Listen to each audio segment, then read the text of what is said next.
Okay.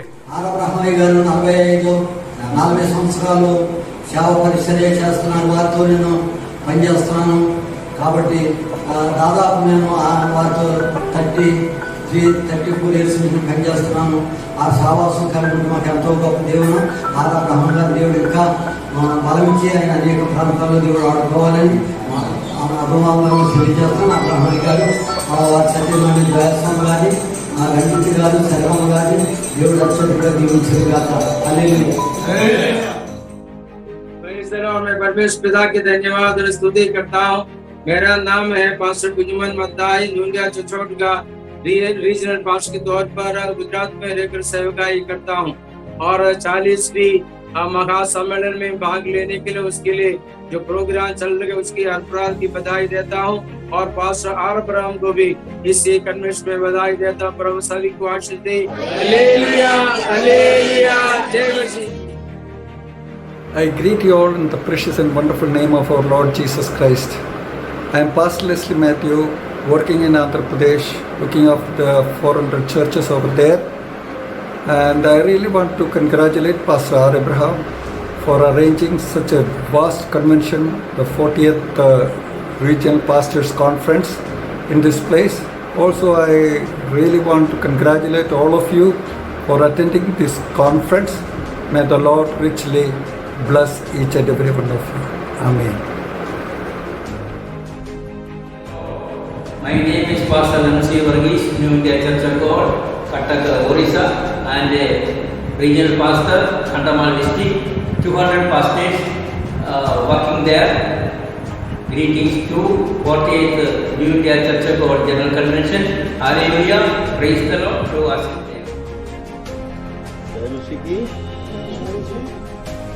मेरा नाम pastor Mahendra Kaul है।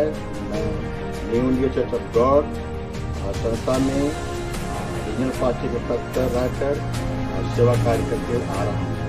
आज कन्वेंशन में जो 40वां कन्वेंशन हो रहा है उसमें हम सब मिल करके भाग लिए हैं। इसलिए राम साहब को धन्यवाद दे रहे हैं।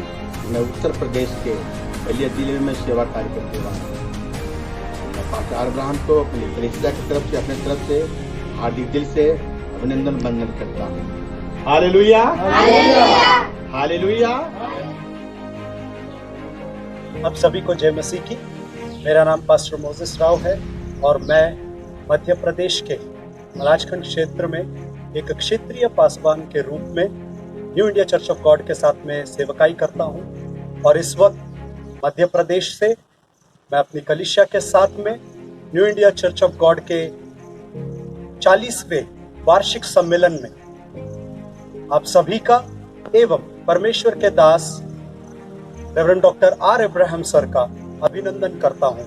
सभी को जय मसीह। बोलो प्रभु यीशु मसीह की जय।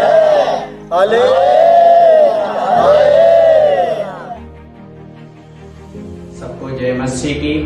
मेरा नाम पास्टर पीटी फिलिपोस है। मैं हरियाणा रीजन की पास्टर की सेवकाई करता हूँ। पिछले 28 साल से new India Church of God के साथ हूँ और ये 40वां जो रीजनल कॉन्फ्रेंस में के लिए मैं आभारी हूँ। मैं बहुत खुश हूँ।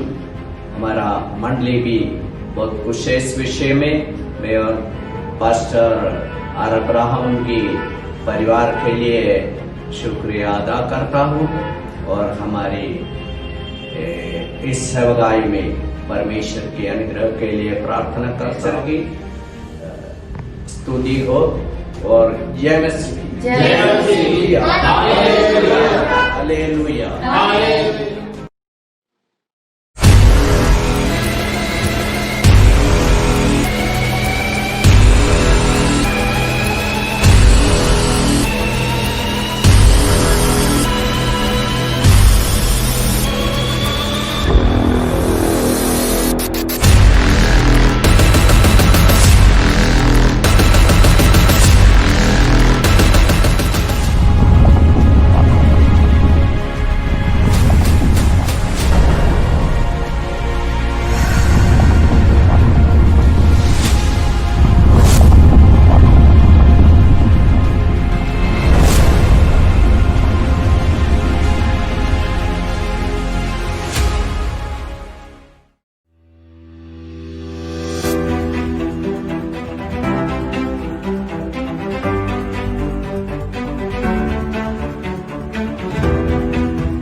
I'm a daughter with an inheritance. I believe I belong in my Father's house.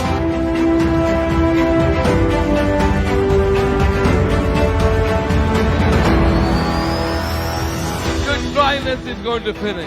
आपकी सूखेपन की समाप्ति का समय आ गया है. Your famine is going to be gone. आपके कंगालपन का समय जाने वाला है. How do I know? कैसे मैं जानता हूँ? Because I hear a new sound.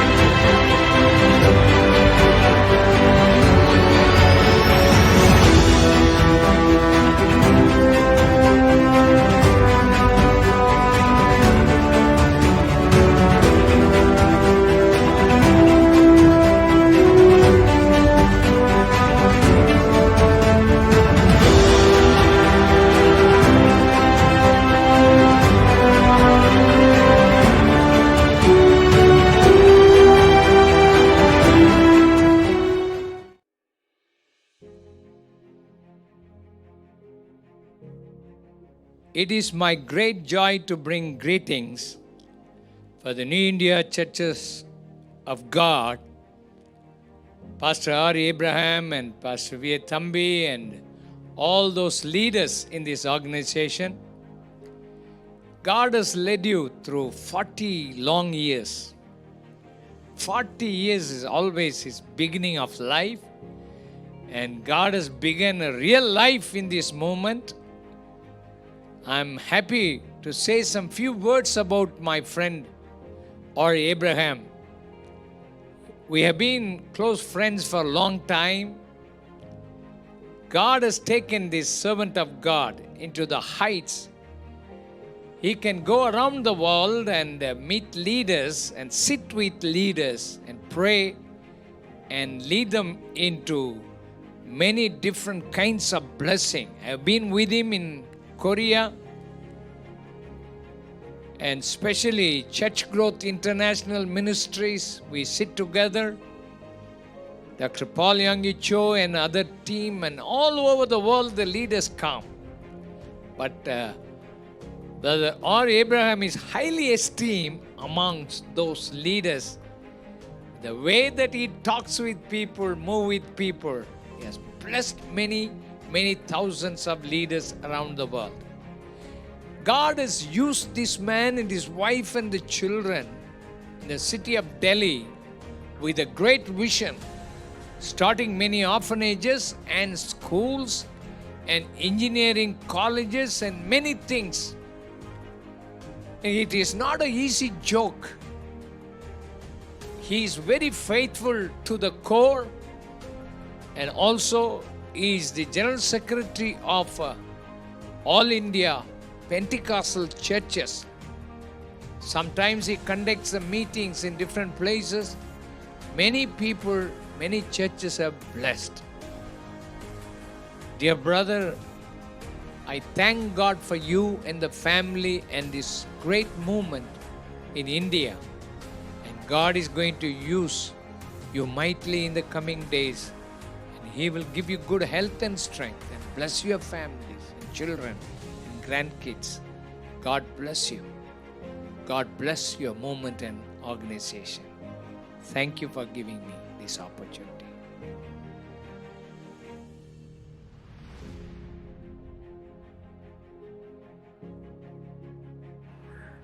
Hello and greetings, my friends, from Virginia in the USA. This is Pastor Adam Cates from Big House Church, and I'm so excited to welcome all who are attending the 40th annual regional conference for Christ for India. We've been personally involved with Christ for India for almost a decade now, and we love Pastor Abraham and his son Ranjit and their whole family and the way that they are transforming the nation of India with the power of the gospel of Jesus Christ. I have so much personal respect and love for this ministry. We've had Pastor Abraham and Ranjit many times come and preach here in America at Big House, and me and my team have also been there to India to visit the schools and the orphanages and the churches and really just the unbelievable things that are happening through Christ for India. So welcome to the conference, and I also want to let you know that it's going to be happening November 11th through the 15th, and it's also going to be streamed live on their Facebook page so that you can join it. And I just want to say I'm going to be watching online, and I hope that you will be there in person or watching online as well. God bless you, Christ for India. We love you from Big House Church.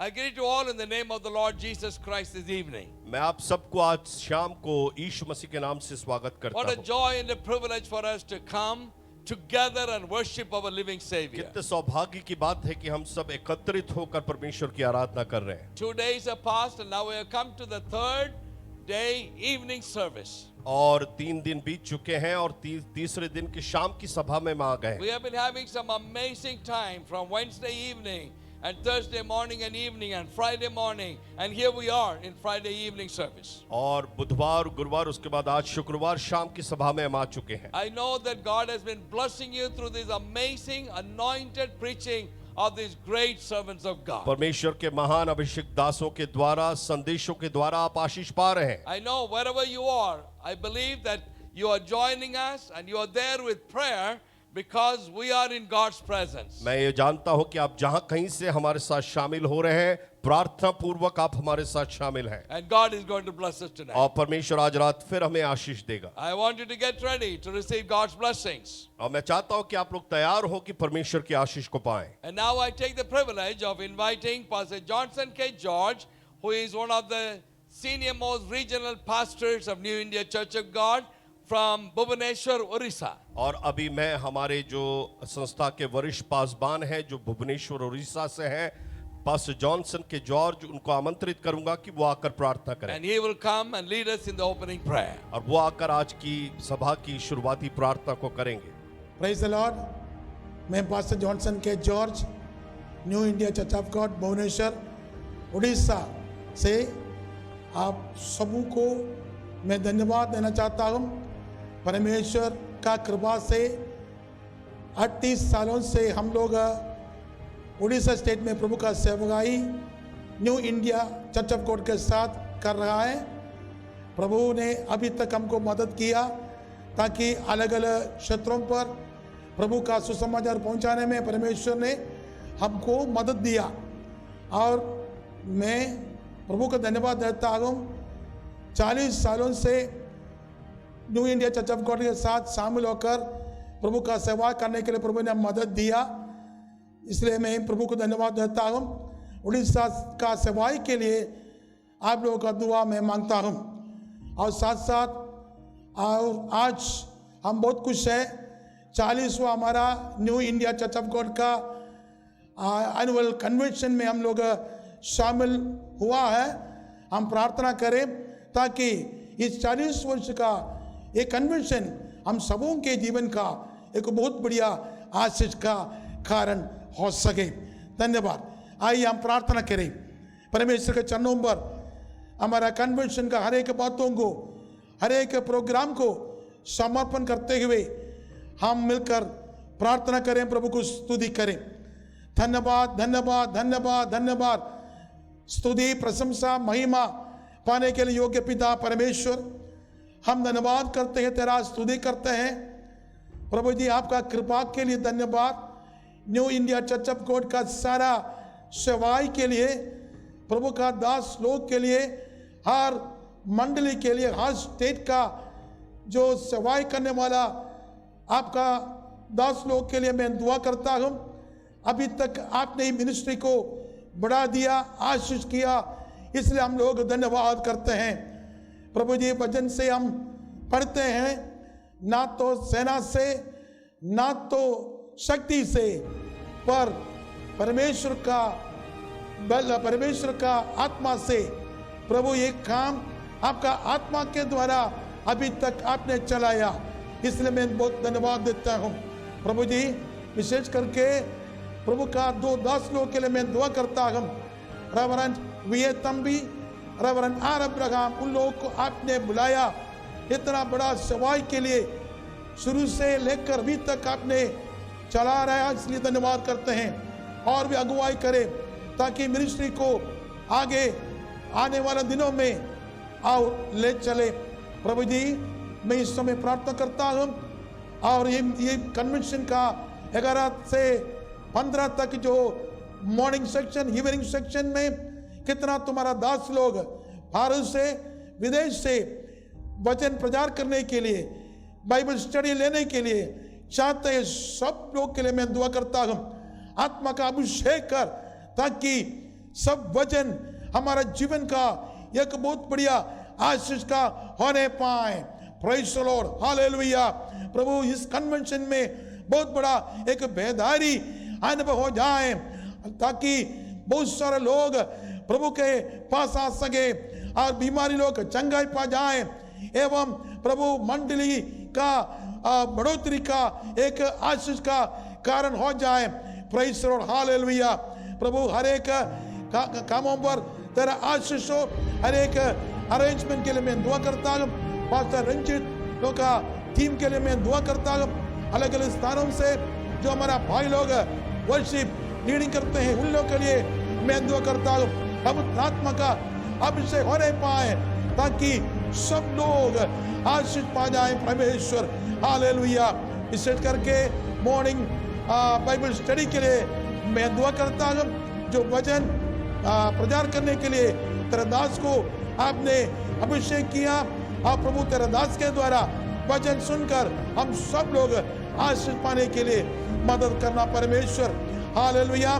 प्रभु शुरू से लेकर हमें हर section में अंत तक पवित्र आत्मा का एक बहुत बड़ा बेदारी अनुभव होने के लिए सहायता कर। प्रभु अगर कोई शत्रु विरोध करते हैं इस मसीह के नाम में, हर हालेलुया शैतान का शक्ति को दूर करे। आमीन, hallelujah.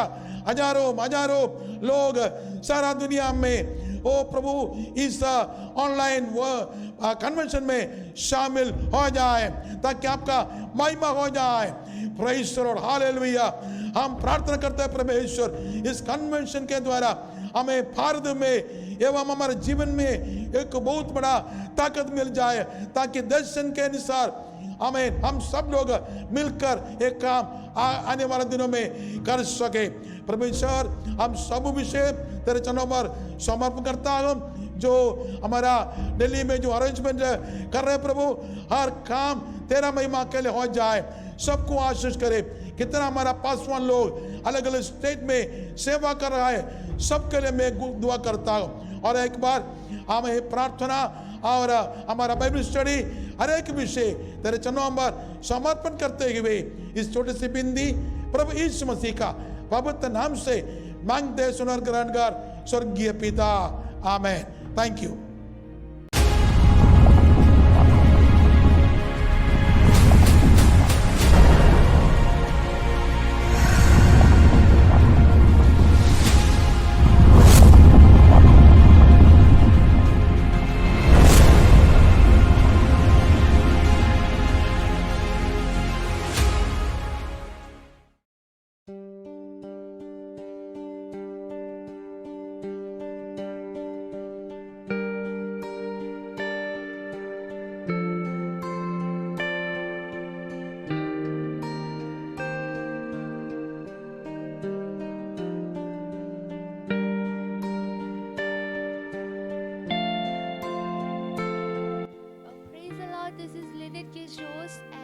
Studying in Bethesda Christian Academy. I am a 12th grader, so here I am representing my school.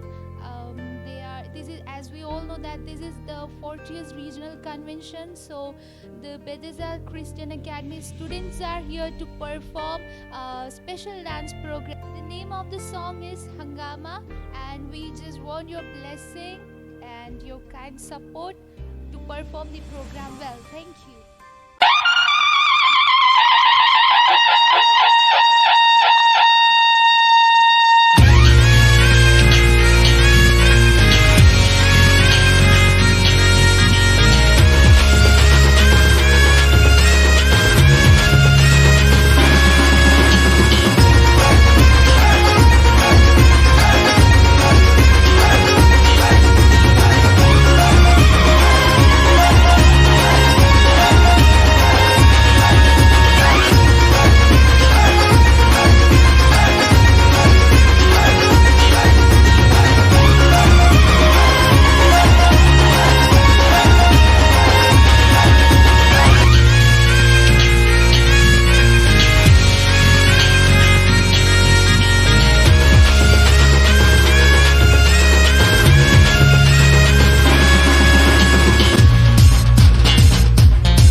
यीशु तेरे दरबार में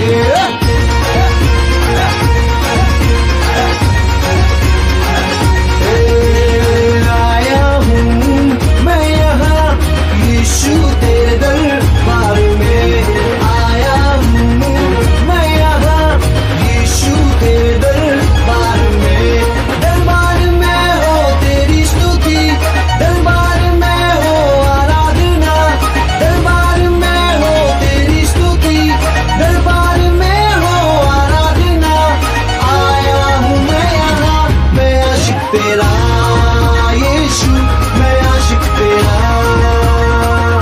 मैं आशिक तेरा यीशु मैं आशिक तेरा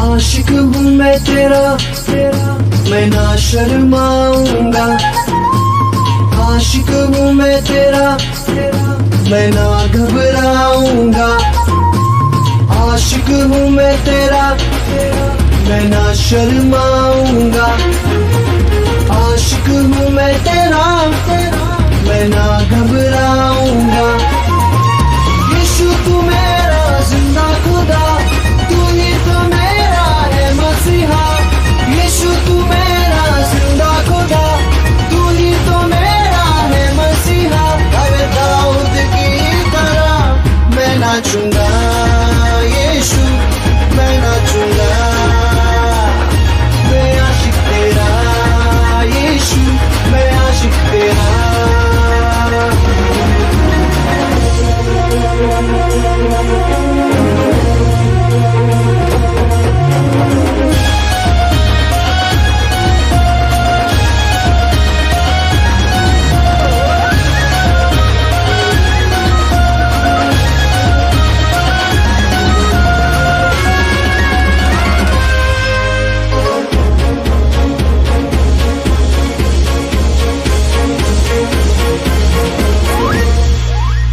आज तो मैं यीशु कुछ ऐसा गाऊंगा आज तो मैं यीशु कुछ ऐसा नाचूंगा आज तो मैं यीशु कुछ ऐसा गाऊंगा आज तो मैं यीशु कुछ ऐसा नाचूंगा शांति का राजा तू बादशाह मौत को तूने हरा दिया शांति का राजा तू बादशाह मौत को तूने हरा दिया तू जो जिंदा है मैं झूमूंगा यीशु मैं झूमूंगा यीशु मैं झूमूंगा आया हूँ मैं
Friends, we are here for a great treat tonight because we got amazing worship leaders joining us in this service. दोस्तों, आज शाम हमारी सभा बहुत ही मनोरंजक और आशीषमय है क्योंकि हमारे बीच में बड़े अभिषेक परमेश्वर के सेवक हैं. We got two amazing leaders, worship leaders with us. और दो अद्भुत आराधना के अगुवाई करने वाले जन हमारे साथ हैं. Pastor Anil Kant, he doesn't need any introduction.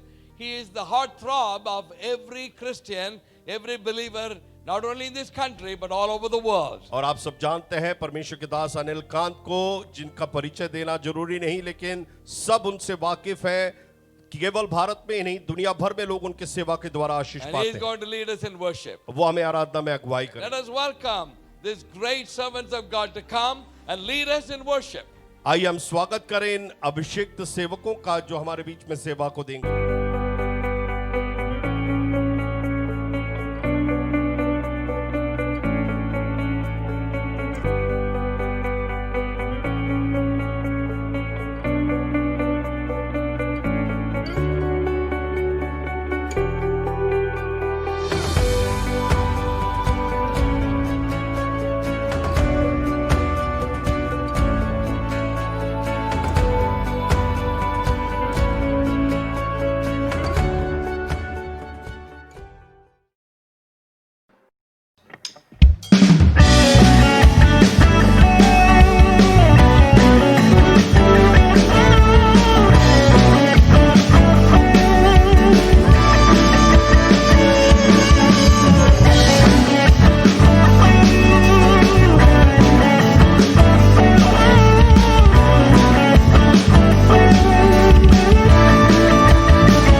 कैसा काम मसीह कर दिया, कैसा काम मसीह कर दिया, हाँ कर दिया, कैसा काम मसीह कर दिया। मुझको गुनाह से बरी कर दिया, मुझको गुनाह से बरी कर दिया, कैसा काम मसीह कर दिया। कैसे तेरा शुक्र करूं मैं, हाँ कैसे तेरा शुक्र करूं मैं, मुझको नया आदमी कर दिया, मुझको नया आदमी कर दिया, कैसा काम मसीह कर दिया, हाँ कर दिया, कैसा काम मसीह कर दिया।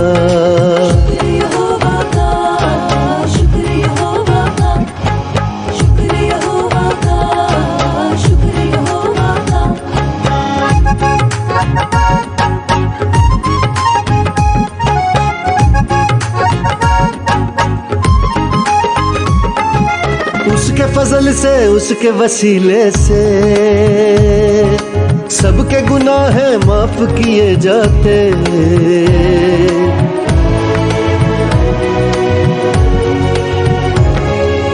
उसके फजल से, उसके वसीले से सबके गुनाह माफ किए जाते।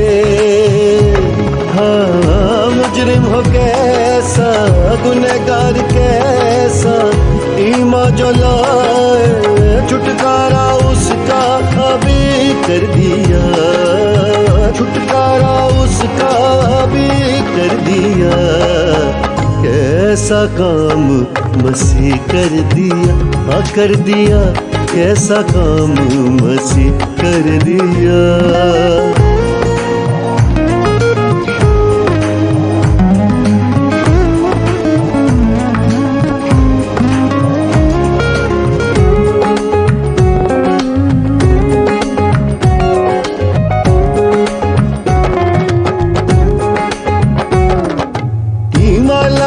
दिल से होता है और मुंह से इकरार किया जाए। ओ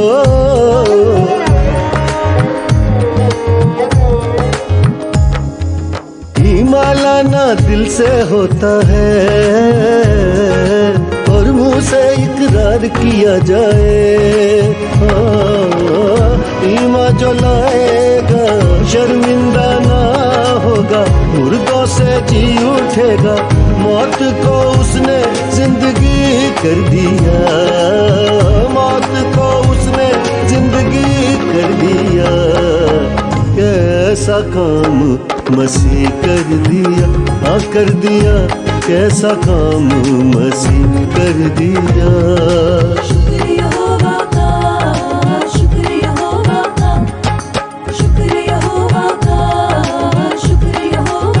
शुक्र यहोवा का, शुक्र यहोवा का, शुक्र यहोवा, यहोवा यहोवा का, शुक्र यहोवा का, शुक्र यहोवा का, शुक्र यहोवा, यहोवा यहोवा का। Hallelujah hallelujah hallelujah hallelujah hallelujah hallelujah hallelujah hallelujah. मुझको गुनाह से बरी कर दिया, मुझको नया आदमी कर दिया, कैसा काम मसीह कर दिया, हाँ कर दिया, कैसा काम मसीह कर दिया, हाँ शुक्रिया, कैसा काम मसीह कर दिया।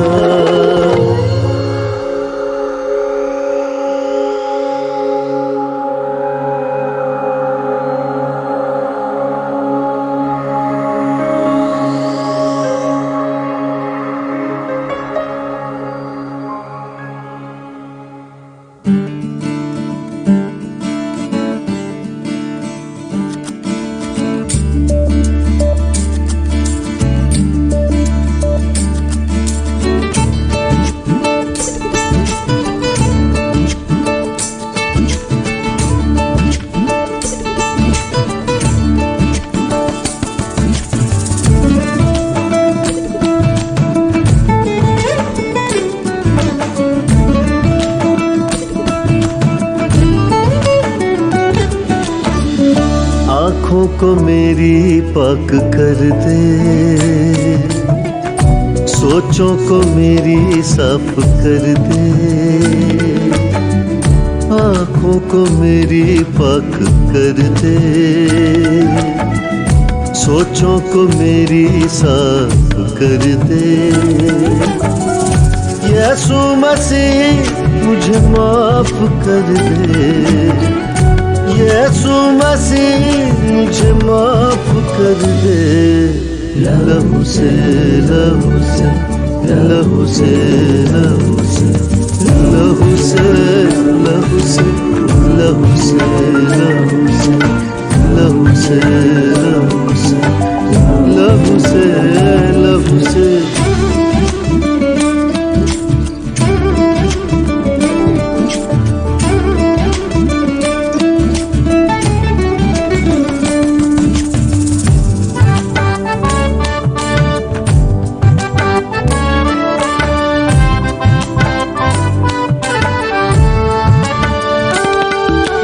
बरकत और जलाल, कुदरत और कमाल लहू से है, लहू से है।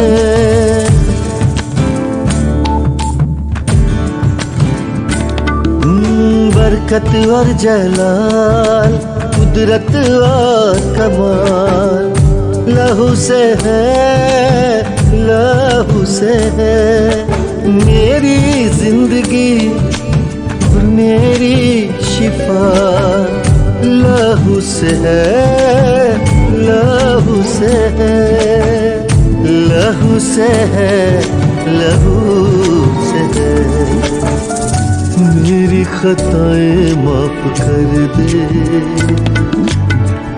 मेरे खुदावन मुझे पाक कर दे। लहू से लहू से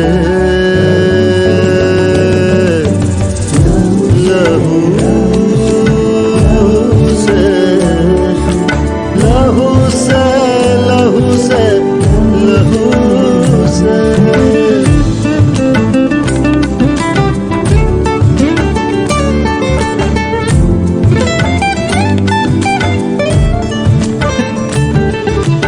लहू जिंदगी, लहू रोशनी, लहू के वसीले से बचते हैं सभी।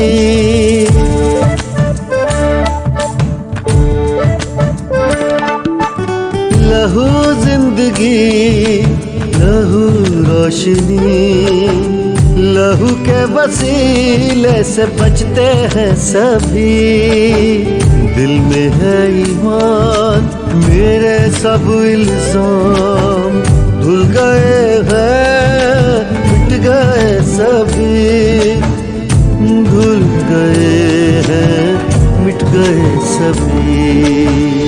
सब कुछ नया तू आज कर दे, यीशु मसीह मुझे माफ कर दे। लहू से लहू से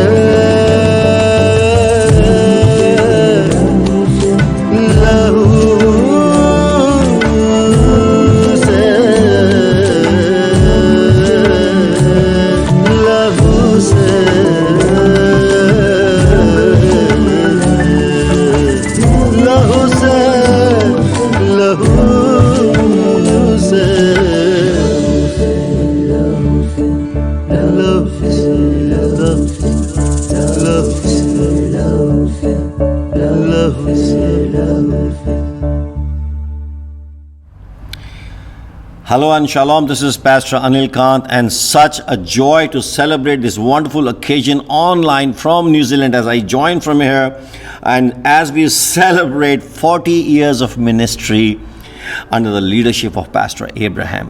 What an honor, what a joy, and what a privilege to know a man of God like this.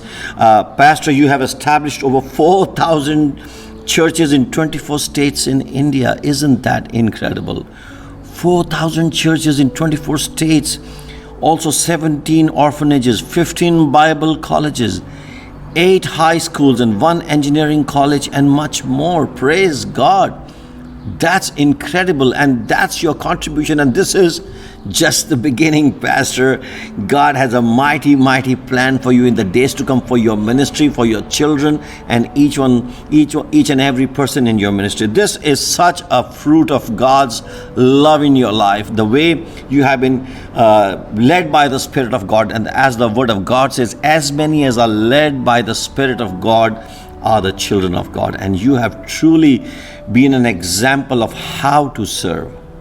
Yes, Pastor, you are an example for so many people. I am personally inspired by your life and your commitment to the kingdom of God. And I believe the people who are connected to your ministry and the extended family, they are so privileged and so blessed to have a father-like figure at the top of them and covering them in such a wonderful way. Pastor, you are amazing, and I just appreciate your sincerity and truth, and the way you love people, the way you love God, the way you take care of everyone, and your wonderful smile, and you just are always carrying the love of God in your eyes, in your heart, and you are just embracing everyone. I just thank God. And I'm reminded of this verse in the book of Joshua, chapter 24, verse 14. The Bible says, "Fear the Lord and serve Him in sincerity and in faithfulness."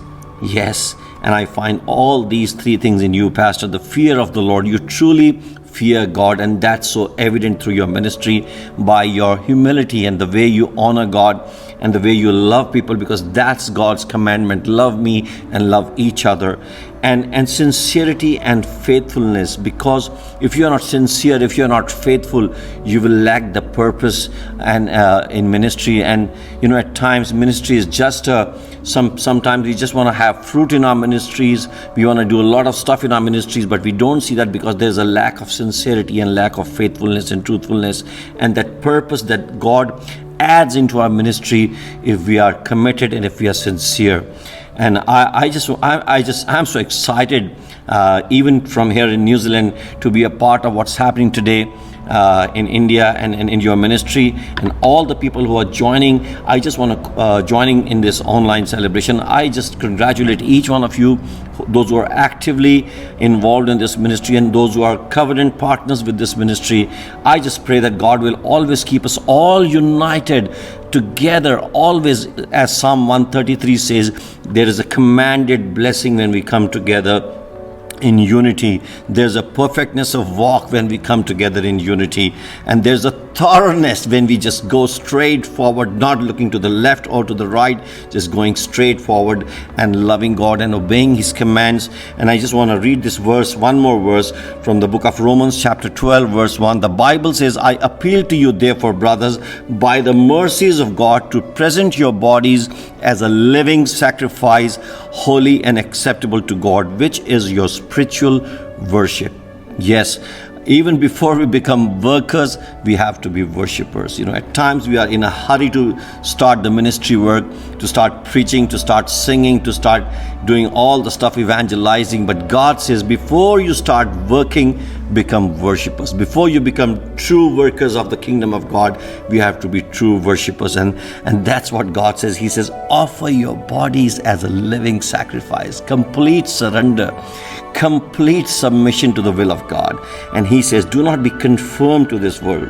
In verse 2 it says, do not be conformed to this world, but be transformed by the renewal of your mind, that by testing you may discern what is the will of God, what is good and acceptable and perfect. Yes, I just want to praise God, thank God for what's happening in your ministry, Pastor. And I thank you for being such a leader. I thank you for being faithful to the call that God has placed on your life. And I praise God for your children, that they are following your footsteps, and all the leaders in your church who are also walking in submission and walking in that honor and and the reverential awe that God wants us to walk in. And I just thank God for the days to come, because there's a prophetic growth that is coming into your ministry. There's an increase that God wants to bring into your ministry. Pastor, I say there's an overflow coming into your ministry, in your life, and God's just going to raise the standard, and God's just going to raise up many more leaders, many more churches, many more extensions of the ministry that you have been doing, that the kind of stuff that you have done, Bible colleges and high schools, but many more that you haven't even thought or imagined, new things that will come up, and you will be the reason, you will be the instrument of God's glory through your ministry. So I thank God for all these things, and let's have a short word of prayer. Father, we thank you for this time, Lord. We thank you for Pastor Abraham and his life and his family and his children and the ministry. Father, I pray in the name of Yeshua, Lord, that you will use this mighty man of God, Lord Father, this wonderful man of God, even more. Lord, that you will use him and his people, Lord Father, and his flock, Lord Father, and the group of people that are connected with him, Father, that you will use them all together, Lord Father, to change the nation of India, to bring a revival in that country, Lord Father, and also, Lord Father, to bring a blessing to the people that they come in contact with. Lord Father, bless my brother, bless his life, Father. And I also pray for Pastor Abraham's wife, Lord Father, that you would bless her, Lord Father, and the entire family, Lord Father, that they would all, Lord Father, together serve you many, many more years, and Lord Father, and be fruitful, and they would multiply. Lord, I thank you that you would give him good health, Lord Father, strong body, Lord Father, and spiritual and emotional strength, Lord Father, to carry this mantle, Lord Father, and to fulfill your will on this earth. Lord, I thank you for each and every person right now watching this this broadcast, Father, that you would bless them, Father, and Lord, that you would touch their lives like never before. In the name of our Lord Jesus, amen and amen. God bless you guys. Have a wonderful time, and I'll see you soon. बहुत जल्दी मिलेंगे, क्योंकि खुदावंद यीशु मसीह हमसे प्यार करता है और आप सबसे भी प्यार करता है। तो हम सब मिल के बोलते हैं, यीशु मसीह की जय।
And tonight, we're going to have another feast, another amazing blessing from one of the greatest servant of God from United States of America. और मैं आपको बताना चाहता हूं आज शाम फिर से हमारे लिए एक बहुत ही आशीष में सेवा परमेश्वर ने रखी है। एक परमेश्वर के दास जो विदेश से अमेरिका से आते हैं, Pastor Lee Cummings.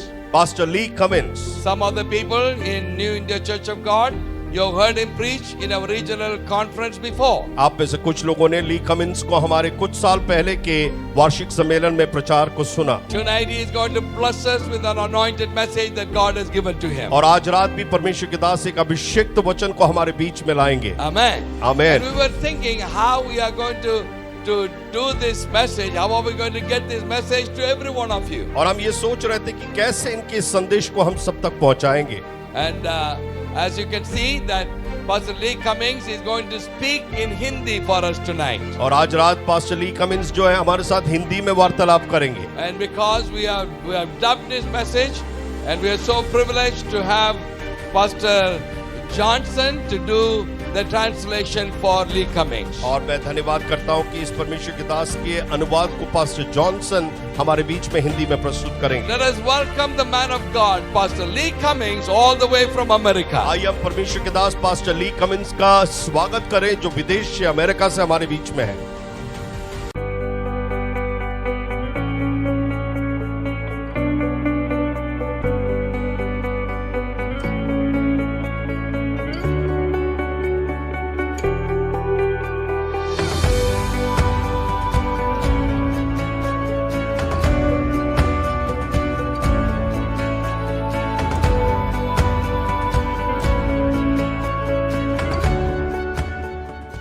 सबको जय मसीह की। मेरे लिए बड़े सौभाग्य की बात है कि मैं इस महासम्मेलन में भाग ले पा रहा हूं। विशेष तौर पे new India Church of God के इस 40वीं वर्षगांठ के उत्सव में मुझे भाग लेने का मौका मिल रहा है। जब पास्टर अब्राहम ने मुझे इस कन्वेंशन में आकर प्रचार करने का न्योता दिया, मेरे लिए बड़े ही आदर की ये बात थी, क्योंकि भारत मेरे दिल के अंदर है। मैं इस राष्ट्र से प्रेम करता हूं। मैं new India Church of God अभियान के लिए प्रभु का मैं धन्यवाद करना चाहता हूं, और विशेष तौर पे पास्टर अब्राहम और उनका पूरा परिवार हमारे चहेते हैं। जैन, मेरी पत्नी और मैं उस पूरे परिवार के साथ एक पारिवारिक रिश्ता रखते हैं। इससे पहले भी कई बार वहां पर व्यक्तिगत तौर पर आकर इन सम्मेलनों में भाग लेने का मुझे मौका मिला है। केवल एक दुख की बात है कि मैं इस बार व्यक्तिगत तौर पर वहां पर नहीं आ पा रहा हूं। ब्रदर अब्राहम, बहुत बहुत धन्यवाद इस महाअधिवेशन में प्रचार करने का जो आपने मौका दिया है, और मैं धन्यवाद करता हूं इन 40 सालों के लिए जो इस राज्य के अंदर आपने व्याप्ति को अनुभव किया है। और जब मैं इस पूरे भारतवर्ष को देखता हूं तो आपके द्वारा छोड़ी गई उस छाप के लिए जो परमेश्वर के राज्य पर आपने डाली है, मैं धन्यवाद करना चाहता हूं। हर एक परमेश्वर के उस आत्मिक बल के लिए, परमेश्वर के अनुग्रह के लिए जो आप पर और आपके पूरे सेवक गणों के ऊपर इस प्रकार की एक मुहिम को खड़ा करने में उसने मदद करी है। और इस कन्वेंशन के अंदर मैं आपके लिए ये वचन में लेकर आना चाहता हूं जिसका मैंने ये शीर्षक डाला है, अटल विश्वास, नहीं टलने वाला विश्वास। और मैं मरकुस 4 पे आधारित होकर मैं अपने इस संदेश को शुरू करना चाहूंगा, जहां पर हम एक ऐसी अद्भुत कहानी को देख सकते हैं कि यीशु मसीह किस प्रकार एक तूफान को शांत करते हैं। और ये जो वचन वो इस प्रकार शुरू होता है, उसी दिन बड़ी सांझ हुई तो उसने चेलों से कहा, आओ हम पार चलें। और वो भीड़ को छोड़कर जैसा वो था वैसा ही उसे नाव पर साथ ले चले। उसके साथ और भी नावें थीं। बड़ी आंधी आई, लहरें यहाँ तक नाव पर लगीं कि वह पानी से भरी जाती थी, पर वह पिछले भाग में गद्दी पर सो रहा था। तब उन्होंने उसे जगाकर उससे कहा, हे गुरु, क्या तुझे चिंता नहीं कि हम नष्ट हुए जाते हैं? तब उसने उठकर आंधी को डांटा और पानी से कहा, शांत रह, थम जा। और आंधी थम गई और बड़ा चैन हो गया। तब उनसे कहा, तुम क्यों डरते हो? क्या तुम्हें अब तक विश्वास नहीं? वे बहुत ही डर गए और कहने लगे, यह कौन है कि आंधी और पानी भी उसकी आज्ञा मानते हैं। क्यों न हम अपनी अपनी जगहों पर जहां पर भी आप हैं, अपनी आंखों को बंद करके हम पवित्र आत्मा से ये प्रार्थना करें कि परमेश्वर इसके द्वारा हम सबसे बातचीत करने पाए। हे ईश्वर के पिता, हम यीशु मसीह के नाम से आपकी उपस्थिति में आते हैं। एक ऐसा नाम जो तूफानों को शांत कर देता है, एक ऐसा नाम जो लहरों के ऊपर चलता है, और एक ऐसा नाम जो अपने पुनरुत्थान के द्वारा शैतान, संसार, शरीर और हर प्रकार की उन बुराइयों पर जय पाता है। उसी नाम से हम मिलकर प्रार्थना करते हैं कि हे परमेश्वर, हमें प्रकाशन का, समझ का और उस परख का आत्मा हर एक को प्रदान कर। हम नहीं सुनना चाहते परमेश्वर की यहाँ पे क्या शब्द कहे गए या फिर उन दिनों में कौन सी घटना घटी थी, लेकिन हम आज आपकी आवाज सुनना चाहते हैं। और हम सुनना चाहते हैं कि परमेश्वर आप आज, कल और आने वाले दिनों में हमारे अंदर और हमारे द्वारा करना चाहते हैं। परमेश्वर धन्यवाद उन 40 सालों के लिए आपने ऐसा किया जो किसी आंखों ने नहीं देखा, किसी कानों ने नहीं सुना, और परमेश्वर आप उनके द्वारा ऐसा करते हैं जो आपसे प्रेम करते हैं। 40 साल ये आपके पीढ़ियों के प्रति विश्वास योग्यता के साल है, लेकिन परमेश्वर हम इससे भी ज्यादा देखना चाहते हैं। और हर एक पासवान के लिए, हर एक अगुए के लिए, हर एक विद्यार्थी के लिए मैं प्रार्थना करता हूं कि परमेश्वर आज हमें एक ऐसा अटल विश्वास का वरदान दे कि हम पूरे विश्वास के साथ उन धाराओं के ऊपर चल सकें।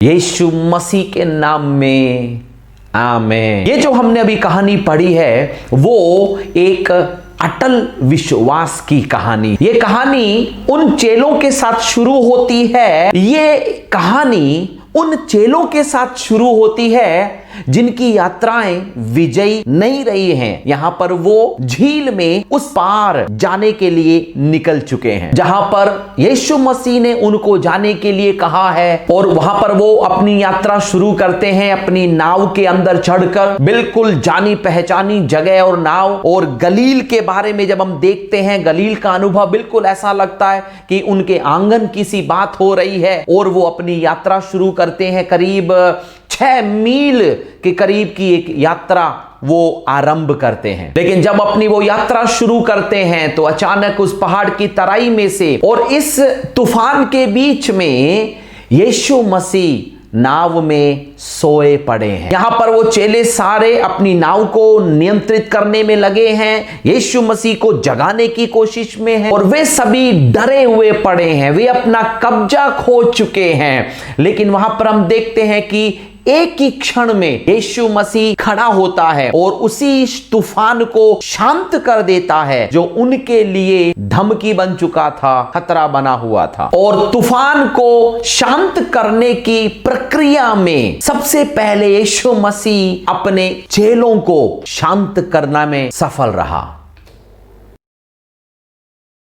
यह आसान है कि इन चेलों के प्रारंभिक दिनों में हुई घटनाओं को हम सहजता से पढ़ते चले जाएं, और वहां पर उन्होंने कई सारी गलतियां करी, बहुत सारी ऐसी गलतियां होती हैं, और वहां पर यीशु मसीह उनको आकर उनकी गलतियों को सुधारता है, जो कई बार हमारी जिंदगी में भी हम देख सकते हैं। और हम भी जब उनके ऊपर दोष लगाने के लिए तैयार होते हैं तो हमें सावधान रहना है, क्योंकि हम भी कई बार हमारी परिस्थितियों के कारण हम इस प्रकार की गलतियां करने के लिए मजबूर हो जाते हैं। हम जिन्हें देख रहे हैं उनके आधार पर कई बार विश्वास की नींव तक को हम हिलाने में मजबूर हो जाते हैं। मार्च के महीने में अमेरिका में जब ये कोरोना का कीटाणु हमारे तट पर आकर लगा, बिल्कुल ठीक जैसा भारत ने और पूरी दुनिया के देशों ने महसूस किया,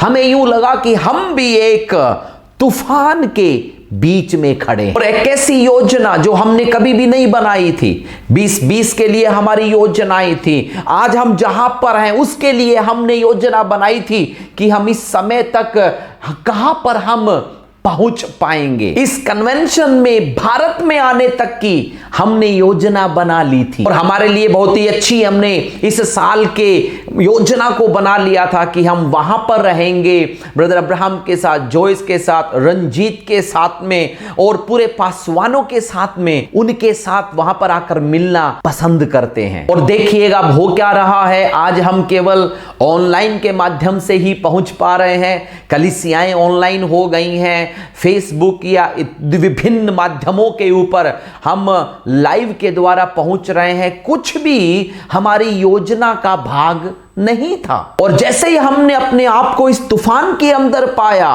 बिल्कुल हमने ये पूछा कि अब हम क्या करेंगे, अब क्या कदम है, क्या सब कुछ कब्जे से बाहर हो गया, क्या परमेश्वर इससे भी कुछ भलाई उत्पन्न कर सकता है। और बिल्कुल ठीक चेलों के समान जो तूफान में फंसे हुए थे, हम भी तूफान के बीच में आए गए। यहां पर तूफान की बड़ी रोचक बात यह है कि वो चाहे महामारी के रूप में हो या किसी डॉक्टर की रिपोर्ट के आधार पर हो या किसी भी प्रकार का सताव हो सकता है, किसी भी प्रकार से जब हम उसके बीच में आते हैं, तूफान जो है वो अचानक आता है। हम तूफानों की योजनाएं नहीं बनाते हैं, तूफान हमारी जिंदगी में आने वाले भाग हैं और इतनी जल्दी से वो आते हैं, उसी तीव्रता से चले भी जाते। यदि आप और मैं भी यीशु मसीह के उस समय में चेले होते तो यहां पर महत्वपूर्ण ये नहीं है कि यदि आप तूफानों के बीच में होते, महत्वपूर्ण ये है कि कब आप होते। और जिस प्रकार इस गलील के झील के ऊपर ये तूफान आया,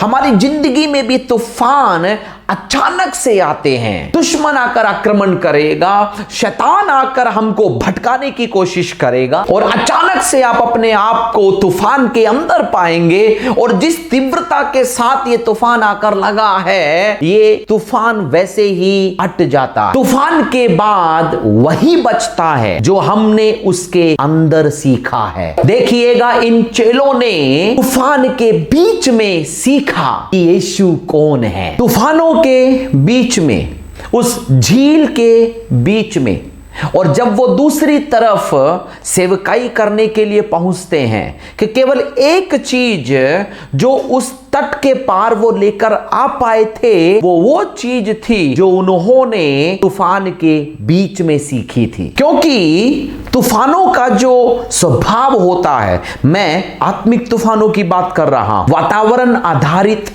तूफान, परिस्थितियों पर उठने वाला तूफान, हमले, जांचें, सताव, महामारी, एक ऐसी चीज है जो आपने योजना बनाई बदल रही है। और उन सभी तूफानों में, वो चाहे किसी भी प्रकार के हों, एक बात जानना है, हर तूफान का एक मकसद होता है। शैतान की अपनी योजना होगी तूफान को भेजने के पीछे, लेकिन अंत में विजय उसी को मिलती है जो परमेश्वर की योजना होती है। और परमेश्वर का तूफानों के बीच में एक मकसद है, और वो ये है कि तूफान चीजों को प्रकट करता है। तूफान चीजों को प्रकट करता है। देखिए, जब तूफान उठते हैं तो लहरें उठना शुरू हो जाती हैं हमारी जिंदगी के अंदर भी, और एक ऐसी अवस्था के अंदर हम आ जाते हैं जब चीजें हमारे नियंत्रण से बाहर लगती हैं। हम आराम में थे लेकिन कुछ भी कब्जे में नहीं रहता। हम सब कुछ जो अपने योग्यता में कर रहे थे, अचानक से सब कुछ कब्जे से बाहर लगने लगता है। यहां पर देखिए, झील के अंदर इन चेलों के लिए सब कुछ आरामदायक था। पतरस को, यूहन्ना को, याकूब को देखिएगा, अपनी जिंदगी का लगभग भाग उन्होंने इसी झील में बिताया। कितने ही दिन में घंटे उन्होंने इसी झील में बिताए हैं। कितनी बार उन्होंने मछली पकड़ने के लिए अपने जाल डाले हैं। उन्हें पता है कहां पर गड्ढे हैं, उन्हें पता है कहां पर वो घुमाव है, उन्हें पता है कि दिन के कौन से समय में मछली पकड़ना सही है। वे जानते हैं हवा भी चलने लग जाए तो कैसे उसे नियंत्रित किया जाए। जो नाविक है वो अच्छे से सब कुछ कर सकता है। ये वही जगह है जहां पर, लेकिन एक ही क्षण में यही जमीन युद्ध की भूमि बन गई और एक ही क्षण में आराम की भूमि उनके लिए युद्ध की भूमि बन गई। अक्सर हमारे भी जीवन में ऐसा ही होता है। वो जगह जो हमारे लिए बिल्कुल आरामदायक थी, एक ही क्षण में सब कुछ बिल्कुल नियंत्रण से बाहर लगता है।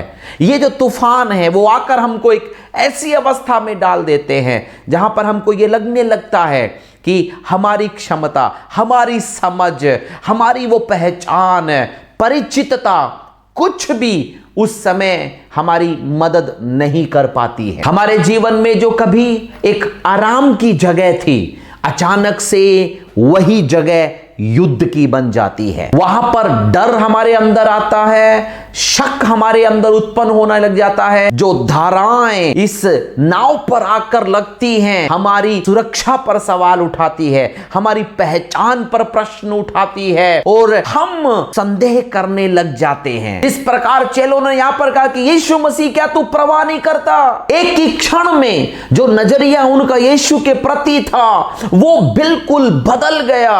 देखिएगा, क्या यीशु तू परवाह नहीं करता? ये बहुत ही एक बात जो मुझे चौकन्ना करती है कि जब हम इन तूफानों का सामना करते हैं, जब इन चुनौतियों के सामने जब हम आते हैं और ऐसी उस तनाव की घड़ी में दो आगंतुक ऐसे होते हैं जिनसे हमारी मुलाकात होती है। एक है डर और दूसरा संदेह। एक डर कि अब हमारा क्या होगा जब लहरें यहां पर आकर टकरा रही हैं, यीशु उठ जाओ, और यीशु क्या तू परवाह नहीं करता है? इस प्रकार की युद्ध की भूमि में वास्तव में क्या प्रकट होता है? हमारे अंदर की कमजोरियां जागरूक दिखने लग जाती हैं। याकूब की पत्री के अंदर हम पढ़ते हैं पहले अध्याय के 6 से 8 के अंदर कि वहां पर दुगले मन के बारे में लिखा गया है। और इसी बात को हम याकूब की पत्री पहले अध्याय के 6 से 8 में हम पढ़ते हैं कि एक व्यक्ति जो संदेह करता है वो समुद्र की लहरों के समान है जो हवा से बहती और चलती है। हमारे जैसा ही परिचित सा लग रहा है। और सुनिएगा अगले पद पर, वो चंचल है, अटल नहीं है। तूफानों के बीच में ही ये चंचलता प्रकट होती है। इसी तूफान के अंदर ही हमारा ये दुचितापन प्रकट होता है। ऐसे समय में ही हमें पता चलता है कि हम कितने चंचल हैं, क्योंकि जब हम आराम की जगह पर होते हैं सब कुछ अपनी योग्यता में हो रहा होता है, हमारी उस असलियत के बारे में पता नहीं चल पाता है। परमेश्वर हमारे जीवन के अंदर ये सारे तूफान जब लाता है तो हमें नाश करने के लिए नहीं लाता है। यीशु मसीह इन सभी तूफानों के माध्यम से हमारी कमजोरी तो जरूर वहां पर प्रकट होती है, लेकिन उसके बीच में वो अपनी ताकत को भी प्रकट करना चाहता है। और जब भी ऐसे तूफान को आते हैं, वो लेकर आता है, तो हमारे अंदर के वो जो खोट को, हमारे अंदर की जो गलतियां हैं, उन सब को वो उजागर करना चाहता है। और जब हमें आग समान उस भट्टे और चुनौती में से होकर निकलते हैं तो हमारी वो जो कमजोरियां हैं वो सब सतह पर आ जाती हैं। तब हमें पता चलता है कि हम कितने आशंकित हैं। वो हमें एक शुद्ध बना देता है। हम चंचल नहीं होना चाहते हैं। हे परमेश्वर के पुरुष और स्त्री, उस पार आपको जाने के लिए परमेश्वर की सामर्थ्य और उसकी ताकत के साथ उस पार तक पहुंचने के लिए बड़ी सफलता के साथ, बड़ी फलदायकता के साथ, उसके लिए जरूरी है कि परमेश्वर आपके सामने आपके दुचित्तेपन को और प्रकट करे, जिससे कि वो आपके विश्वास को इतना बढ़ाए कि आप बड़ी बातों के लिए विश्वास कर सके। परमेश्वर यही करना चाहता है। वो हमें नाश करना नहीं चाहता, वो हमारे आत्मा को हमारे मन के साथ एक करना चाहता है। और इसी तूफान के अंदर ही हमारा वो जो दुगुलापन है, दुचित्तापन है, वो प्रकट होता है। और उसकी हम किसको अपनाना चाहते हैं? यीशु मसीह ने अपने चेलों को कहा था, आओ हम उस पार चलें, आओ हम उस पार चलें। यीशु मसीह उनके साथ नाव में चढ़ते हैं। परमेश्वर का पुत्र नाव में चढ़ता है और उनसे कहता है हम उस पार जा रहे हैं। वो इसलिए क्योंकि अब जब वो उस पार जा रहे हैं तो वो हो सकता है कि उस पार जाने को कहने वाले अपने उस मालिक के वायदे की ताकत से बढ़कर तूफान की ताकत पर वो विश्वास करने लग जाएं जो उन्हें वहां जाने नहीं दे रही है। उसने कहा है कि आओ उस पार चलें। आपके जीवन में परमेश्वर के वायदे की ताकत कितनी बड़ी है? क्या है ज्यादा ताकतवर आपके जीवन के अंदर? वायदा, परमेश्वर के द्वारा दी गई वो प्रतिज्ञाएं आपके जीवन पे, आपके विवाह के ऊपर, आपके शहर के लिए जो उसने कहा है, जो परमेश्वर ने आपके लिए बोला है। क्या आपको डॉक्टर की जो रिपोर्ट है वो यशायाह 53 में लिखे हुए इस वायदे से बढ़कर लगती है, जहां लिखा है उसके कोड़े खाने से हम चंगे हो गए? और आप जो आज सताव में से होकर गुजर रहे हैं, किसका प्रभाव ज्यादा है कि यीशु के पीछे चलने से यह सब हो रहा है, या उस वायदे पर कि मैं हमेशा तुझ पर निर्भर तेरे साथ रहूंगा? किस पर हमारा ज्यादा ध्यान रहता है? और यही हमारी जिंदगी के तूफान प्रकट करते हैं। ये सब हमको एक ऐसे स्तर पर लेकर आते हैं जहां पर हम एक निर्णय ले सकते हैं कि इनके बीच में हम क्या करने जा रहे हैं। देखिएगा यहां पर यीशु मसीह उन्हें कहता है आओ उस पार चलें। वो एक सुझाव नहीं दे रहा है, वो एक लक्ष्य के बारे में बता रहा। और महत्वपूर्ण सबसे यह है कि जब आपके जीवन में परमेश्वर का वायदा है तो उस वायदों को रोकने के लिए न तो नरक की ताकत या कुछ और आपको रोक पाएगा। किसी भी प्रकार की कोई रिपोर्ट, चाहे वर्तमान हो, चाहे भूतकाल हो, स्वास्थ्य संगठन की रिपोर्ट हो, कुछ भी उस वायदे को पूरा होने से रोक नहीं पाएगी। हमें केवल उसमें विश्वास करना है। एक सवाल हमें उत्तर देना है कि किसकी रिपोर्ट पर हम विश्वास करते हैं। देखिएगा तूफान उस पार की चीजें प्रकट कर रही हैं। उस पार की वो कौन है, उस पार कि हम कौन हैं। क्योंकि हम सब के अंदर एक विश्वास का भाग है, एक और है। एक पासवान होने के नाते, अगुवे होने के नाते, प्रेज लॉर्ड, हम कौन हैं? वो सिद्ध व्यक्तित्व हमारे अंदर कि हम कौन हैं। और वो देखता है कि हाँ, वो नकली नहीं है, वो वास्तविक है। लेकिन उसी के साथ साथ हमारा एक और भाग है। और कई बार तूफानों का इस्तेमाल कर कर परमेश्वर हमारे उस भाग को जो अनदेखा है वो सतह पर लेकर आता है, जिससे कि वो हमारे विश्वास के उस पार को और बलवंत बना सके। और इस पूरी प्रक्रिया के दौरान वो उस पार ये भी प्रकट करता है कि वो कौन है। देखिएगा यहां पर यीशु मसीह ने अब तक चेलों ने देखा होगा कि वो प्रचार तो करता है, लेकिन कभी भी ये ना देखा होगा कि वो खड़े होकर तूफान को भी शांत करता है। प्रकृति की चीजों से वो बात कर रहा है, लहरों से, तूफानों से। और यीशु मसीह खड़े होकर पूरे बड़े अधिकार और सामर्थ्य के साथ बात करता है। और हम परमेश्वर के उस रूप को तभी हम देख पाएंगे जब हम तूफान के उस पार हम गुजर कर जाएंगे। हम देख पाएंगे कि वो वास्तव में है कौन। जॉन वेस्ली की एक कहानी है, मुझे बहुत पसंद है। जॉन वेस्ली जो एक महान प्रचारक था, एक बहुत बड़ा अगुआ था, क्रांतिकारी था पूरे संयुक्त राष्ट्र संघ के अंदर, पूरे उस यूके के अंदर। और अपने सेवकाई के प्रारंभिक दिनों में ये जॉन वेस्ली एक एंग्लिकन वहां का एक स्थानीय पासवान था। और वो स्पेनिया जॉर्जिया के अंदर, अटलांटा के अंदर जो अमेरिका में है, एक जहाज पर अपने मिशनरी यात्रा के लिए निकलता है। और जब वो उस यात्रा में था, उस अटलांटिक सागर के बीच में एक बहुत बड़ा तूफान उठा और जिससे जहाज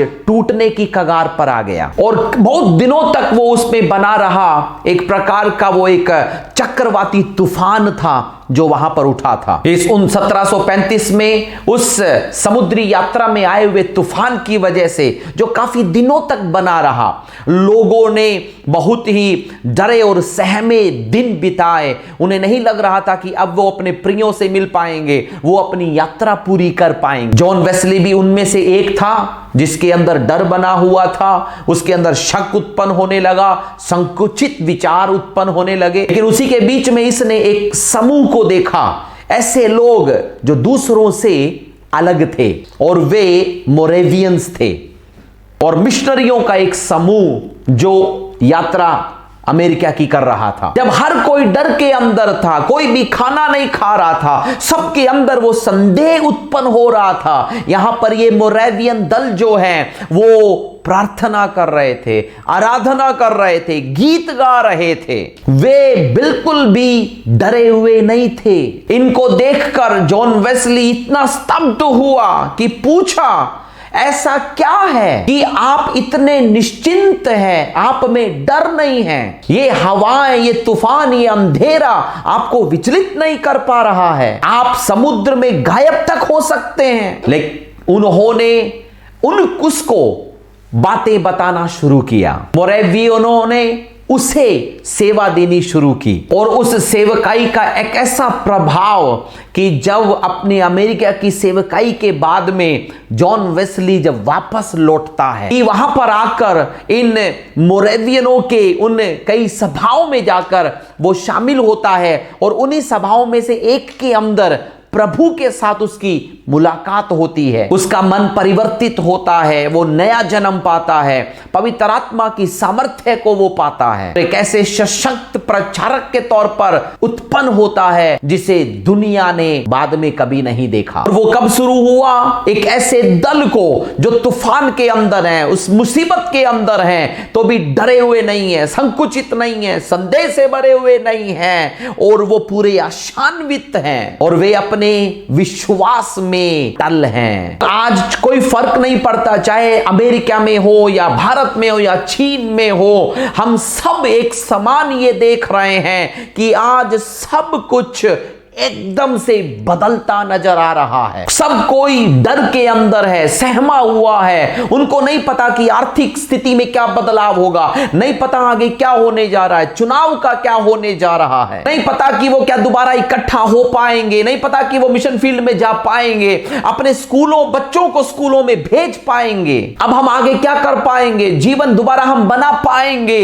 अनगिनत बातें आई पड़ी हैं और इन सब की वजह से हर कोई उस डर की आत्मा के अंदर जकड़ा पड़ा है। और आज इस मुसीबत के अंदर मैं विश्वास करता हूं कि वो नरक की जो आत्मा जो विकलांगता लेकर आती है, हर एक के ऊपर अपनी पकड़ को बनाए हुए है। लेकिन आप और मैं एक ऐसे उपकरण नहीं हैं जो उस डर, उत्सुकता की पकड़ के अंदर आ जाए। लेकिन हमको जो है वो डर का आत्मा नहीं मिला है, हमें प्रेम का, सामर्थ्य का और सीधे मन का आत्मा मिला है। ये कलीसिया के लिए डरने का समय नहीं है या फिर विकलांग हो जाने का, और ये समय है ये जानने का कि चाहे कुछ भी क्यों न हो जाए, परमेश्वर इन सभी परिस्थितियों को उनके लिए भलाई में बदल देगा जो उनसे प्रेम करते हैं। परमेश्वर सब चीजों को बदलता है, यहां पर सब कुछ उसके अंदर सम्मिलित है, कुछ भी नहीं है जो उससे छूका हुआ है। क्या आप विश्वास करते हैं कि रोमियो 8 के 28 के हिसाब से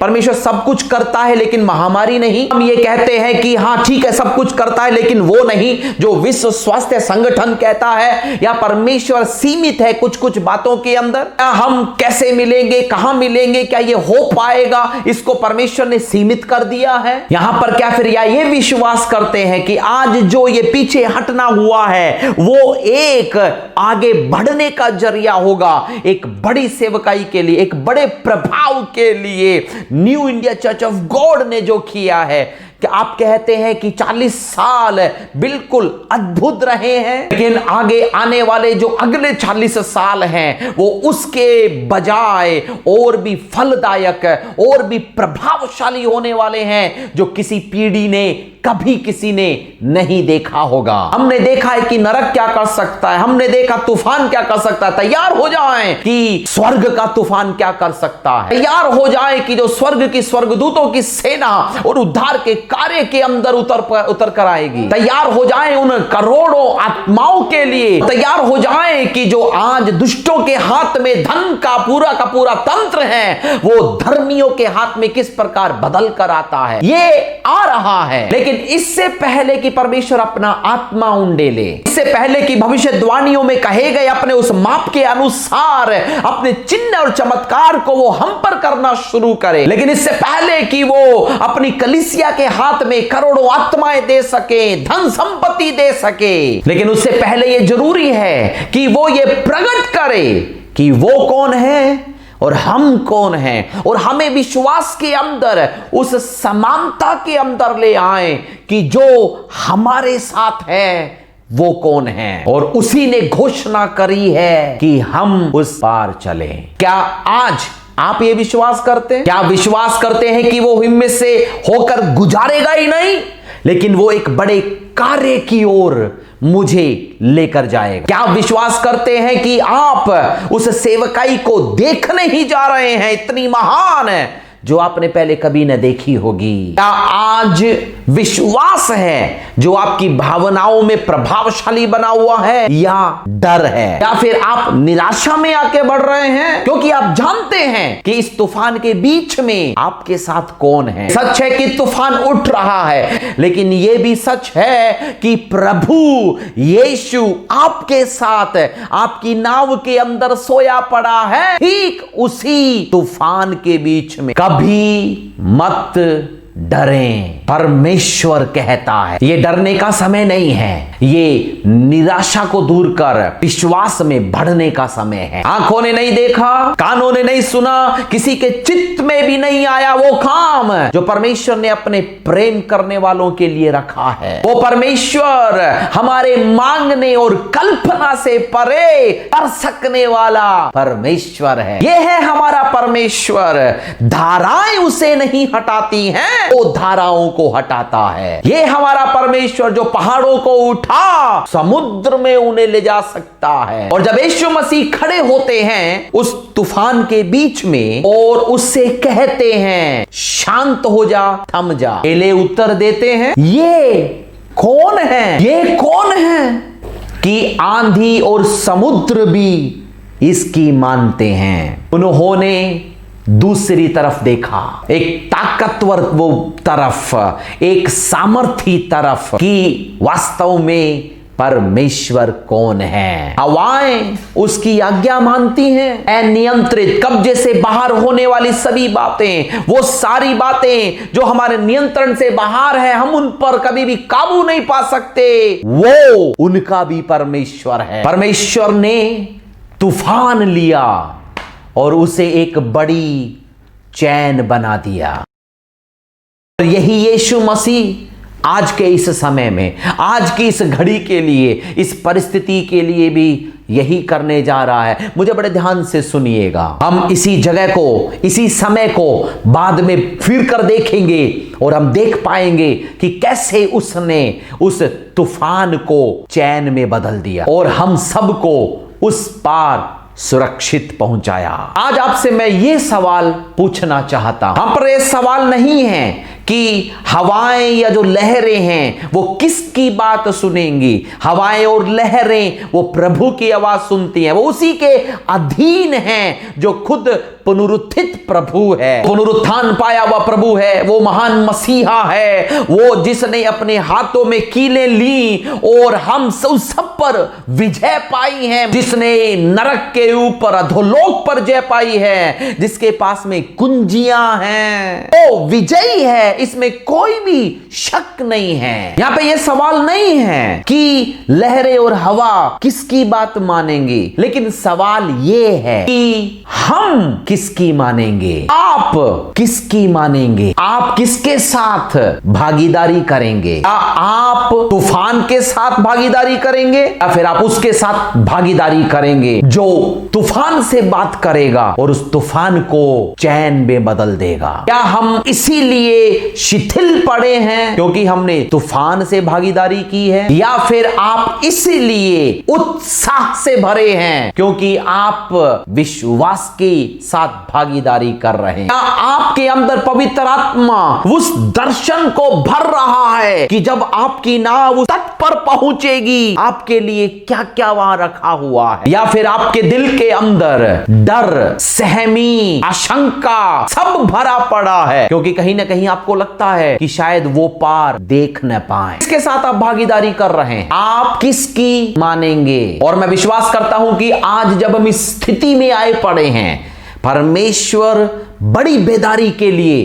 कलीसिया को रीसेट कर रहा है। मैं यहां पर एक वैश्विक बेदारी की बात कर रहा हूं, मैं उसकी बात नहीं कर रहा हूं कि यहां पर बेदारी है, वहां पर बेदारी है, किसी एक क्षेत्र के अंदर है, सीमित बेदारी है, या फिर भारत के अंदर उड़ीसा में या दूसरी जगहों पर बेदारी है, छुटपुट बेदारियों की नहीं, लेकिन मैं एक ऐसे रीसेट की बात कर रहा हूं जो वैश्विक है और हमारी समझ के बाहर है। परमेश्वर जब ऐसा समय आता है, शत्रु हमारे विरोध में आता है, वायदा करता है कि परमेश्वर उसके समक्ष हमें ऊंचा खड़ा रखेगा। परमेश्वर कभी भी शैतान को अनुमति नहीं देगा कि वो अपनी मर्जी को पूरा कर पाए। वो कभी भी नहीं अनुमति देगा कि शैतान परमेश्वर से ज्यादा चमकने पाए।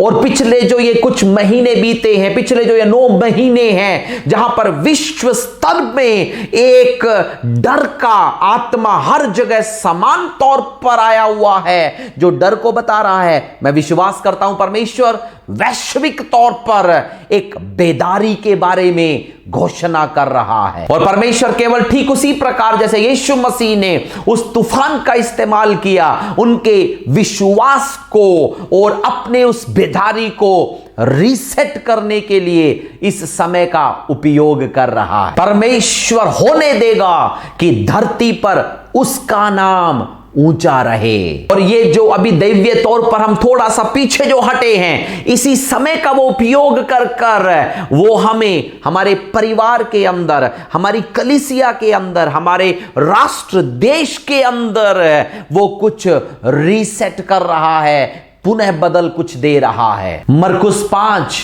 और उसका 1 ये उन सब बातों का सार है। तूफान के बाद, तूफान को शांत करने के तुरंत बाद वचन इस प्रकार कहता है कि वो उस पार पहुंचे, वे उस पार पहुंचे। चाहे तूफान कितना भी भयानक रहा होगा, कितना भी डरावना रहा होगा, यीशु विश्वास योग्य था कि उन्हें उस पार लेकर आया। मैं आपको बताऊं, परमेश्वर विश्वास योग्य है, यीशु मसीह विश्वास योग्य है। वो आपको तूफान में से होकर पार कराएगा और आपको उस पार लेकर जाएगा। आमेन, आमेन। वो आपको उस पार लेकर जाएगा, वो आपको तूफान में से होकर गुजारेगा, वो आपको उस दैवीय नियुक्ति और अवसर में से होकर ऐसे गुजारेगा जिसमें से कोई भी होकर नहीं गया होगा। वो हमको उस पार लेकर जाएगा और जब हम उस पार पहुंचेंगे हमारे अंदर विश्वास होगा, एकता होगी, इस हमारे पूरे संगठन के अंदर एक बहुत बड़ी समरूपता को हम देख पाएंगे। अपने देश को, हमारे देश को जीतने का बड़ा दर्शन मिलेगा। और क्योंकि परमेश्वर विश्वास योग्य है, हम एक बहुत बड़ी सेवकाई को, कटनी को देख पाएंगे जो हमने कभी भी पहले नहीं देखी होगी। वो हमें उस पार लेकर जाएगा। और याद रखिएगा उन अतीत के तूफानों को कि किस प्रकार यीशु आपको लेकर आया। ठीक दाऊद के समान जब वो गोलियत का सामना कर रहा था तो उसे याद आया कि कैसे उसने शेर पर और रीछ पर जय पाई थी। और अनुमति दें आपके अतीत के उन तूफानों के बीच में भी कि आप अपने विश्वास को उसमें बढ़ा पाएं जो आपको गुजार कर लेकर आया था, और आज एक ऐसी सेवकाई जिससे आपने पहले कभी भी न देखी होगी। अब्राहम, मैं आपके पूरे संगठन के ऊपर ये भविष्यवाणी करना चाहूंगा कि केवल 5000 कलीसिया ही नहीं है, कि आगे के कुछ सालों के अंदर 10,000 से भी ज्यादा की तादाद में कलीसियाएं उत्पन्न होने पाए। केवल भारत ही नहीं, दूसरे भी राष्ट्र जीते जा सके, और आपके अंदर अगली पीढ़ी में नए अगुवे उठ खड़े होंगे।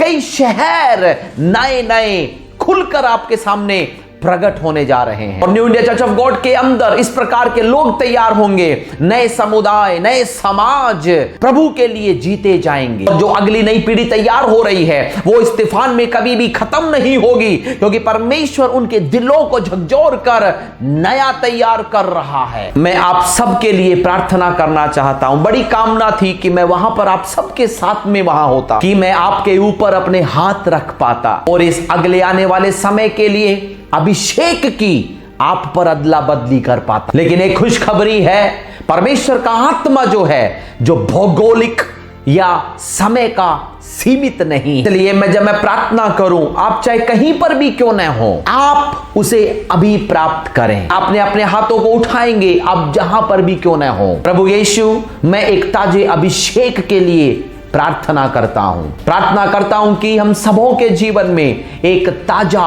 और अटल विश्वास उत्पन्न होने पाए, कि हम आपको एक ऐसे रूप में देख सकें कि हमने पहले कभी न देखा हो। आपका वो दूसरा तरफ हम देख पाएं, और जहां पर हम अपने आप को उस सिद्ध पात्र के तौर पर, तैयार पात्र के तौर पर आने वाली चीजों के लिए बिल्कुल तैयार देख पाएं। प्रभु, मैं अपने सभी भाइयों बहनों के ऊपर एक ताजे अभिषेक को मांगता हूं। मैं इस पूरे संगठन के ऊपर एक ताजे अभिषेक को मांगता हूं। मैं अवसरों के महान दिनों की मांग करता हूं, एक ऐसे दिन जो उन्होंने न कभी सोचे होंगे, न कल्पना की होगी। प्रार्थना करता हूं कि सरकार में, मीडिया के अंदर इनका प्रभाव आए। मैं प्रार्थना करता हूं कि शहरों में, गांवों में इनका प्रभाव आए। प्रार्थना करता हूं सभी करोड़ों आत्माओं के लिए जो कई प्रकार के बंधनों के अंदर, व्यभिचार के अंदर, मूर्ति पूजा के अंदर जकड़ी पड़ी है। मैं प्रार्थना करता हूं कि जब परमेश्वर आपके ये दास पूरे अधिकार के साथ, सामर्थ्य के साथ इन जगहों में जब जाकर प्रवेश करेंगे, आपके पुनरुत्थान की सामर्थ्य को लेकर जाएं, गाय की सामर्थ्य के साथ, दुष्टात्माओं को निकालने की सामर्थ्य के साथ। और मैं प्रार्थना करता हूं यीशु मसीह के नाम में एक नई आराधना इस संगठन के द्वारा उत्पन्न होने पाए। प्रार्थना का एक नया संघ इनमें से उत्पन्न होने पाए, जो आपसे प्रार्थना करने के इच्छुक नजर आ। और ये सब मैं मांगता हूं यीशु मसीह के नाम में, आमीन। प्रभु आप सबों को आशीष दे। अति शीघ्र हम भारत में आपसे मिलने की इच्छा रखते हैं। My dear friends, God has been speaking to us through the amazing message of Pastor Lee Cummings. मेरे प्रियजनों, परमेश्वर के दास ली कमिंस के द्वारा परमेश्वर ने आशीष में वचन हमें दिया। I really hope that you all enjoyed Pastor Lee speaking in Hindi, right? मैंने ये विश्वास करता हूँ कि आप सबने पास्टर ली को हिंदी में बातचीत करते हुए आनंद उठाया। Well, the voice of Pastor Lee's Hindi is from Pastor Johnson from Delhi. और पास्टर ली का जो हिंदी में अनुवाद है वो पास्टर जॉनसन ने दिल्ली से किया। Let us pray and finish the meeting tonight. आइए हम प्रार्थना करके आज की सभा को समाप्त करें। Heavenly Father, we rejoice in your presence, Lord. हे हमारे पिता, हम आपका धन्यवाद करते हैं। Lord, we thank you for using the man of God. तेरे अभिषेक जन को इस्तेमाल करने के लिए धन्यवाद। Pastor Anil Khan and brother Stephen Davis, you are so amazing and a blessing for us. प्रभु परमेश्वर के दास अनिल कांत और स्टीफन दिवसिया हमारे लिए आशीष का कारण रहे। Lord, I pray your blessing will rest upon everyone who joined the meeting tonight. प्रभु आज रात जितने भी लोग इस सभा में शामिल हुए उनके लिए हम आपका धन्यवाद करते हैं। In Jesus' name I pray. यीशु मसीह के मधुरतम नाम से मांगते हैं। Amen. Amen. Amen. Amen. God bless you, my dear friends. We had a wonderful meeting tonight. और मेरे प्रियजनों, परमेश्वर आपको बहुत आशीष दे। आज एक आशीष में सभा को हमने आनंद उठाया। And we are getting ready for tomorrow morning meeting, Saturday morning meeting. और कल सुबह शनिवार की सुबह की सभा के लिए हम अपने आप को तैयार करेंगे। Amen. Amen. We are going to have Pastor Johnson Varghese from Bangalore will be the preacher. और परमेश्वर के दास पास्टर जॉनसन वर्गीस बैंगलोर से हमारे बीच में होंगे। And tomorrow our worship will be led by the Nikog band. We got an amazing band and they will be leading the worship tomorrow. और हमारे new India Church of God के जो दिल्ली का band है वे आराधना को प्रस्तुत करेंगे और अद्भुत गीत गाने वाले हैं। Our convention is not over. हमारी सभा समाप्त नहीं हुई है। We got tomorrow morning and evening service. कल सुबह और शाम की सभा है। Then we have got the last service will be our Sunday morning worship. और फिर उसके बाद हमारी जो है रविवार की सभा होगी। Don't go anywhere, don't do anything. This is our 5 days of convention. Get into it, enjoy every moment of our convention. और कहीं ना जाएं, किसी और बात में शामिल ना हों, लेकिन ये 5 दिन की सभाओं में आप लोग सम्मिलित हों। God bless you real good. परमेश्वर आपको बहुतायत से आशीष दे।